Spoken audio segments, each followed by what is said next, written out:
everyone, today we've got a very exciting lesson. We're going to be learning about wolves, okay? And because we've been reading our fairy tales in our new Happily Ever After topic, we're going to look at the wolves in the different fairy tales. And we're also going to learn about what wolves look like in real life and where they live. Okay, so that's very exciting. We're also going to do a little bit of phonics as well so that we can learn our key words and how to say them, spell them and write them.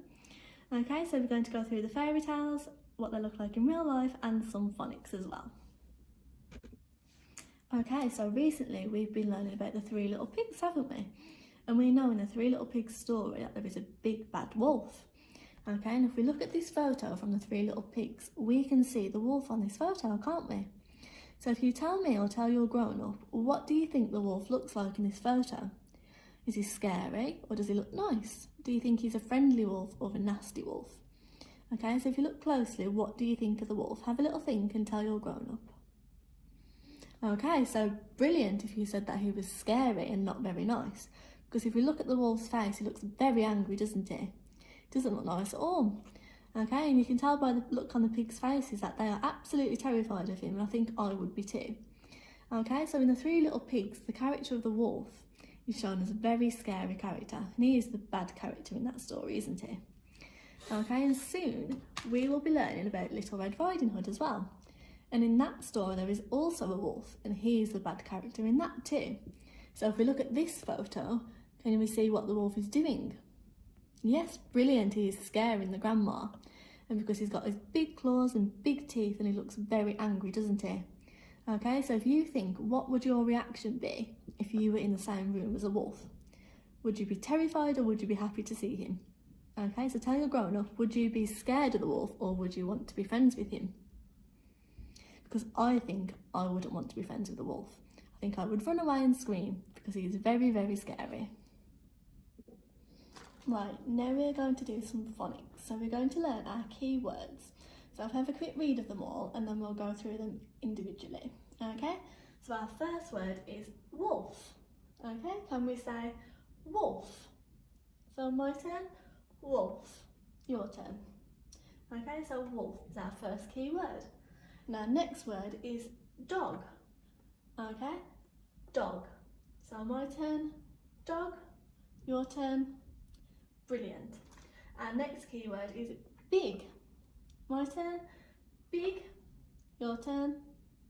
Brilliant. So big is our next key word. And after that we've got huff. My turn, huff. Your turn. Brilliant. Our next key word is puff. So we've got puff. My turn, puff. Your turn. Amazing. And the last key word is howl. Okay, my turn, howl. Your turn. That's perfect. Okay, so we'll go through the first key word properly. So we've got w, o, l, f. W, o, l, f. But it's a bit of a tricky one because when we say wolf. So we need to sound the letters out, but the o and the l, they sound differently when we say the word. So we've got w, o, f, w, o, l, f, wolf. So we say it a bit differently, but we can sound the letters out still individually. Okay, and our next key word is dog, because wolves are a type of dog. Okay, and if we sound this one out, it is d, o, g, d, o, g, dog. Okay, so if we use the sound buttons to help us, we can sound them out. And our next key word is big, because wolves are very big animals, aren't they? So we've got b, I, g, b, I, g. So if we use the sound buttons to help as well, b, I, g, big. Okay, that's one of our next key words.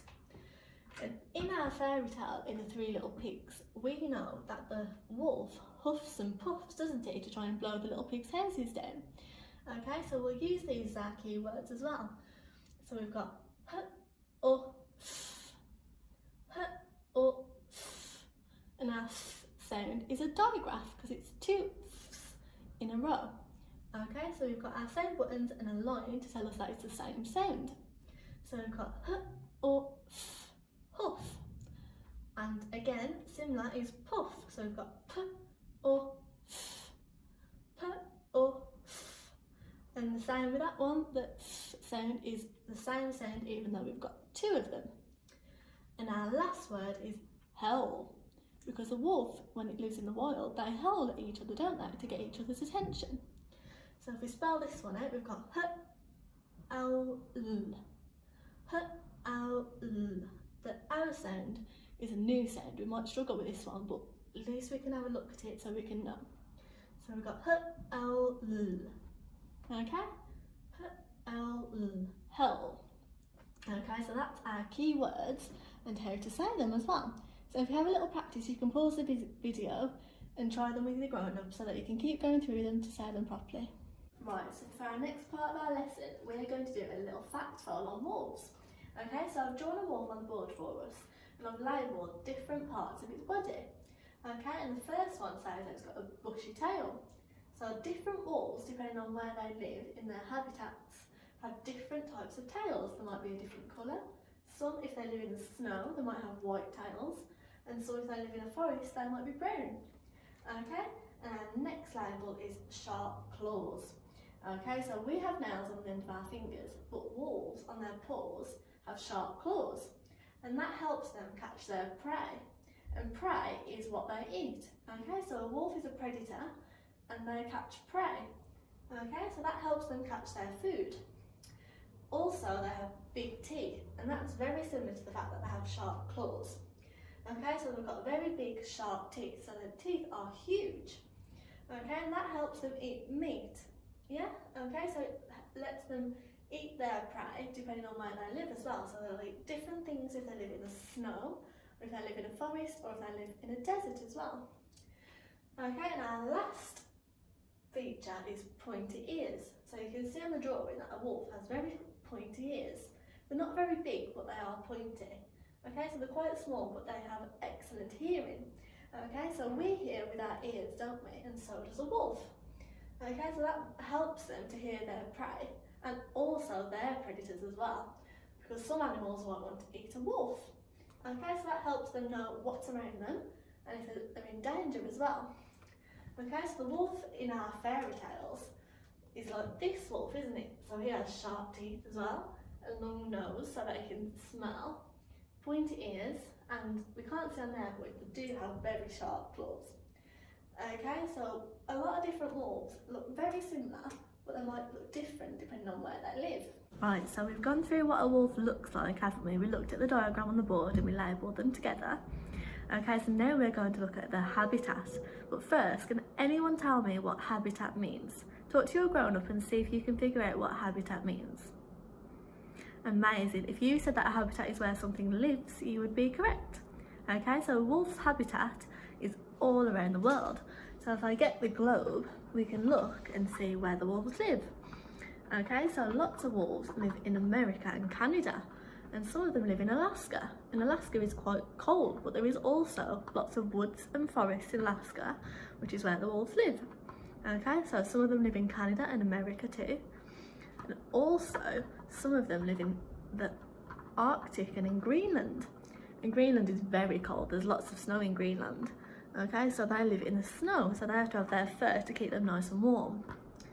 And also, some wolves might live in deserts as well. So in Africa, there is some deserts, and the wolves might live in the sand. So they have to keep themselves nice and cool, okay, because they might be quite hot in the sand and in the sun. Okay, so the wolves live in lots of different places around the world. And wolves live in dens, but the wolves dig their dens themselves. Okay, so they dig nice big holes in the ground and they live in there. And if they have babies, if they have pups, they'll keep the pups in the den to keep them safe from other animals. Okay, so when they're ready to come out, they will come out the dens and live in the forests or the woods or in the snow or in the sand with their parents. Okay, but now we're going to talk about what a wolf might sound like. We have talked about it briefly in our fairy tales because we know that the big bad wolf, he huffs and he puffs, doesn't he, in the Three Little Pigs. But a real life wolf, what sound do we think that they make? Okay, so have a little think and figure out what sounds the wolves might make. Yes, they howl and they growl, don't they? Because wolves are a part of the dog family. Okay, so they come from generations of dogs and they turn into wolves. Okay, so they howl and they growl. And I would like to see all of your impressions of a wolf howling and growling. Okay, so if you can do your best impression, so see if you can howl as loud as you can for me. Brilliant. So we have learned a lot in today's lesson, haven't we? We've learned about where wolves live, which is their habitat, well done. We've learned about what they look like and what their key features are. And we have also learned about what they sound like as well. And we've also done a little bit about fairy tales and what they are like in those stories too. And we need to remember our key words. And our key words are wolf, dog, big, huff, puff and howl. Okay, so if you go back to the phonics part of the video, and I would love you to keep going over that and practice your letters and sounds so that you can spell them out and blend them together as well. Okay, so keep going back over that for me just to recap. And I want the experts in our class to tell us the answer to a question. You can go away and think about it for me, but any experts, I would love you to do this part for me. Okay, so we need to have a little think about other stories, apart from the Three Little Pigs and Little Red Riding Hood, other stories that have wolves in them as well. Okay, so if you go away with your grown up and have a search, you can look at other stories and fairy tales, or even films or movies that might have wolves in them. Okay, so we know that the Three Little Pigs and Little Red Riding Hood have wolves in them, but is there any others that you can find that have wolves in? Okay, so I'd love to know if you can find any more. Okay, so give your answers and see if you can find any more for me. Okay, so that is the end of today's lesson. I hope you enjoyed it. And keep looking back on the video to keep up on the phonics and the key features of wolves as well. Okay, so thank you for listening and I will see you all soon. Bye!